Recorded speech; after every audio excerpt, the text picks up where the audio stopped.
মাছ থেকে তো গেলে শালন ছিল মাছ নিতে আমাদের মাছ দেবে এই শালনে তো মাছ নিয়ে মনে হয় শালন মনে হয় মাছ মাছ কেনার আছে না হ্যাঁ পুরো কাছে দোষ আছে পুরো কাজ করছি বিকাশে তখন দাদা নিজের মাছ নিবি কেন জানিস ও কার কি দেখি বুঝছো এখন মনে করো কি সুবিধা সব দাদা দেখে আট কোণে আটকা পড়েছে কিন্তু তো সারা নিজে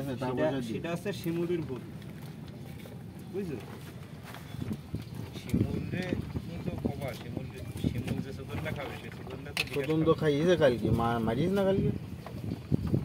আমরা করবো একটা সোয়ার মারি না ও শিখাইস ঠিক আছে 10,000 টাকা করি হ্যাঁ ওর আসতে পারছো ঝামেলা ওই ভাইরাস না বলে একটু ঝামেলা আরও পাকাচ্ছে